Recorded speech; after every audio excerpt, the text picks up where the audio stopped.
నమస్కారం, నేను మీ ప్రదీప్ని. ఈ మధ్య స్పైస్ జెట్ విమానం ఒకటి క్యాన్సిల్ అయ్యి తిరుపతి ఎయిర్పోర్ట్లో నేను కొంచెం అందరికీ కనిపించినప్పుడు లేదా ఒక వాయిస్ ప్రొటెస్ట్ చేసినప్పుడు అది ఇంటర్నెట్లో వైరల్గా మారింది.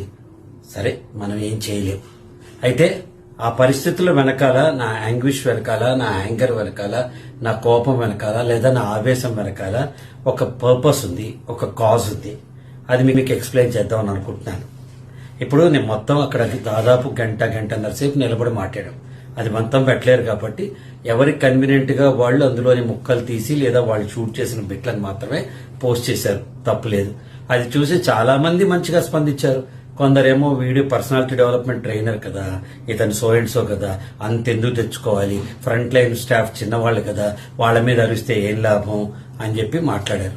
సో ఏదైనా కానీ ఒక బాధ్యత గల వ్యక్తిగా దానికి వివరణ ఇవ్వాలనుకున్నాను.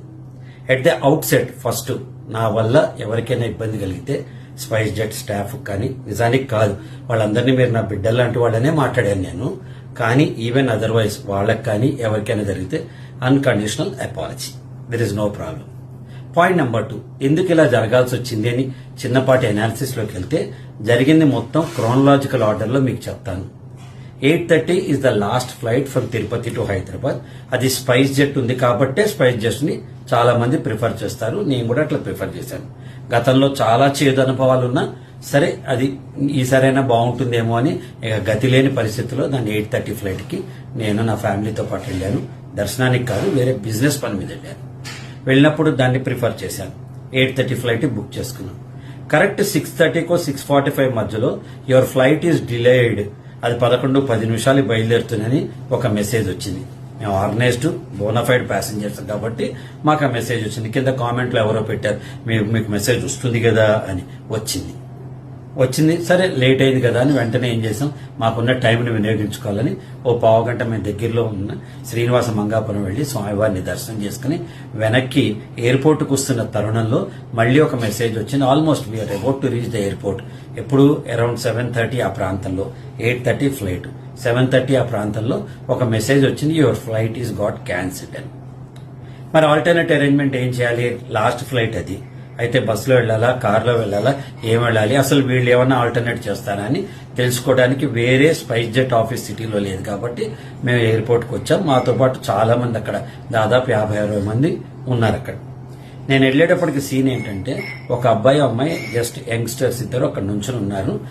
ఎవరు లేరు. వీళ్ళందరూ అడుగుతుంటే ఎవరు జవాబు చెప్పట్లేదు. నేను అడిగాను వెళ్ళి, అమ్మ what is the position now అని అడిగాను. ఏం లేదండి, ఫ్లైట్ క్యాన్సిల్ అయిపోయింది. అది తెలుసు తల్లి, వాట్ ఈస్ ద పొజిషన్ అని అడిగాను. ఏం లేదు, మీరు ఆల్టర్నేట్ ఫ్లైట్లు చేసుకోవాలి అన్నారు. అంటే రేపు మార్నింగ్ ఫస్ట్ ఫ్లైట్ అలయన్స్ ఎయిర్తుంది కదా, దాన్ని మీరు ఏమైనా చేసిస్తారా ఆల్టర్నేట్? మేం చేసుకోవాలా? మేం చేయం, మేము స్పైస్ జెట్ మాత్రమే చేస్తాం, ఆల్టర్నేట్ అరేంజ్మెంట్ మీరే చేసుకోవాలి. సరేనన్నా, రేపు పొద్దున స్పైస్ జెట్ వెళ్తుంది అని మీరు ఇన్ఫర్మేషన్ ఇవ్వగలరా, కన్ఫర్మేషన్ చేయగలరా? అది నేను చెప్పలేనండి. మరి ఎలాగమ్మా? నాకు తెలియదండి. మరి నీకు తెలియనప్పుడు నువ్వు చిన్న జూనియర్ లెవెల్ ఎగ్జిక్యూటివ్ గా తల్లి, why don't you escalate this call? దీని ఎందుకు పై ఆఫీసర్కి చెప్పొచ్చు, మీ మేనేజర్ ఎక్కడున్నారు వారిని పిలవండి అన్న. మేనేజర్ ఇంకో కస్టమర్తో మాట్లాడుతున్నాడు. ఇక్కడ 50 మంది కస్టమర్లు ఫ్లైట్ క్యాన్సిల్ అయ్యి గంటన్నర సేపు నుంచి ఇక్కడ వెయిట్ చేస్తూ ఉంటే మేనేజర్ బయటికి రాకుండా లోపల దాక్కుని వేరే కస్టమర్తో మాట్లాడతాను అనే ప్రిటెక్స్ట్ చేస్తున్నారు. జనరల్లీ ఇప్పుడు నా అభిప్రాయం చెప్తాను. నేను 45 ఏళ్ల నుంచి ఫ్లైట్లలో ట్రావెల్ చేస్తున్నాను. నాకు ఇది కొత్త కాదు. ఫ్లైట్ క్యాన్సిల్ అవటము కొత్త కాదు. ఫ్లైట్ క్యాన్సిల్ అయినప్పుడు ఎయిర్లైన్ ఏం చేస్తుంది అంటే, మన అందరినీ తీసుకెళ్లి ఒక కాఫీ షాప్ లోనే ఎక్కడ కూర్చోబెట్టి, సార్ క్యాన్సిల్ అయింది లేదా డిలే అయింది, ఈ లోపల మీరు స్నాక్ తింటూ ఉండండి, మీకు ఆల్టర్నేట్ గా ఒక ట్రావెల్ అరేంజ్ చేసి వేరే హోటల్ అకామిడేషన్ చేస్తాము, మళ్ళీ రేపు పొద్దున మేమే మీ ఫ్లైట్ బుక్ చేస్తాము అని ఒక బాధ్యత తీసుకుంటారు. స్పైస్ జెట్ అలా తీసుకోలేదు. అసలు లోపలికి అలో చేయలేదు. ఇది రెండో యాంగిష్. సరే, నేను అప్పటికైనా మా వైఫ్ టికెట్ బ్లాక్ చేసేసారు రండి అని చెప్పింది.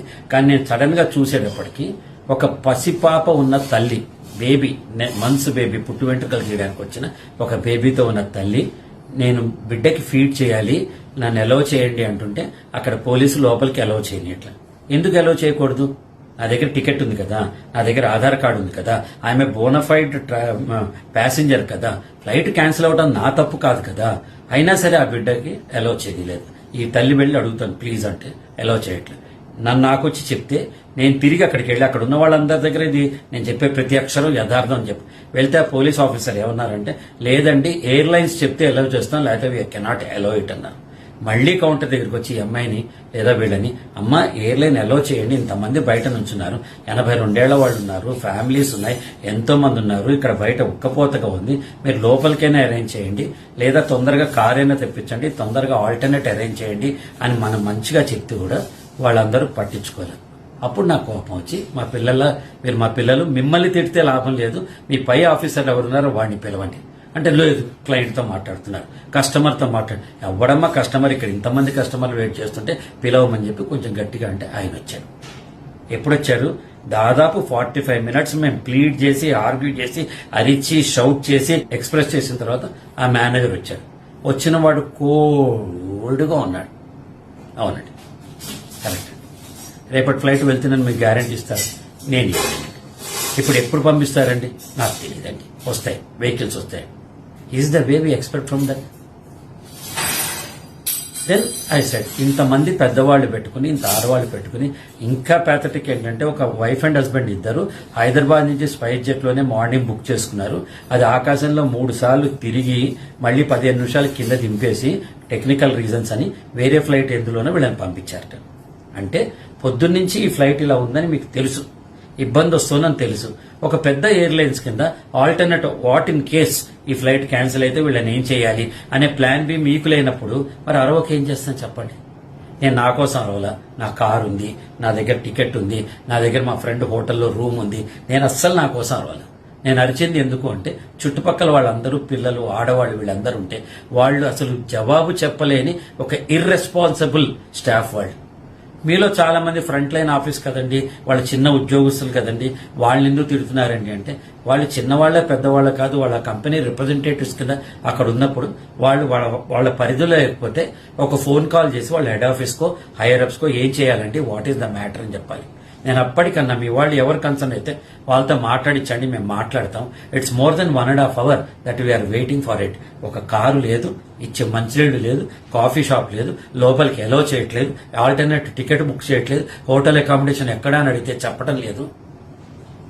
కాబట్టి నేను అలా షౌట్ చేశాను తప్ప నా వ్యక్తిత్వానికి కూడా అది తప్పు. ఒకవేళ నేను అలా చేసుంటే బేషరతుగా అందరికీ క్షమార్పణ చెప్తున్నాను. కానీ ఒక్క విషయం గుర్తుపెట్టుకోండి, మంచి కోసం మన గళం ఎప్పుడు విప్పి తీరాల్సిందే. అది నీ కోసమైనా 10 మంది కోసమైనా. వాళ్ళందరికీ భావ ప్రకటన స్వేచ్ఛ ఎలా ఉందో, కింద కామెంట్లు పెట్టే వాళ్ళందరికీ భావ ప్రకటన స్వేచ్ఛ ఎలా ఉందో, నాకు కూడా భావ ప్రకటన స్వేచ్ఛ అలాగే ఉంది. మీరు కూడా అది ఉపయోగించుకోండి. ఎప్పుడైనా అన్యాయం జరుగుతుంటే మనం ధైర్యంగా నిలదీయాలి. కనీసం దీనివల్ల నెక్స్ట్ ఇంకోసారి ఫ్లైట్ క్యాన్సిల్ అయితే ఎలా అనే ఒక ఆలోచన వాళ్ళకు వస్తుందని నేను ఆశిస్తున్నాను. నా వల్ల ఎవరి మనోభావాలైనా దెబ్బతింటే మరోసారి క్షమార్పణ చెప్తున్నాను. వ్యక్తిత్వ వికాసం అంటే లీడర్షిప్ క్వాలిటీస్ కూడా అందులో వస్తాయి. కాబట్టి ఒక వ్యాన్గార్డ్ లీడర్ గా, సిచ్యువేషనల్ లీడర్ గా అక్కడ ఉన్న వాళ్ళలో పెద్ద మనిషి కింద నేను వ్యవహరించానే తప్ప నా వ్యక్తిగత కారణాల కోసం నేను కోపం పోగొట్టుకోలేదు, నా బ్యాలెన్స్ పోగొట్టుకోలేదు. అలానే నా నేచర్ రియాక్ట్ అవటం కాదు, రెస్పాండ్ అవటం. ఇది రెస్పాన్స్ లో భాగమే అని మీరు అందరూ తెలుసుకోవాల్సిందిగా విజ్ఞప్తి చేస్తున్నాను. సర్వే జన సుఖినో భవంతు.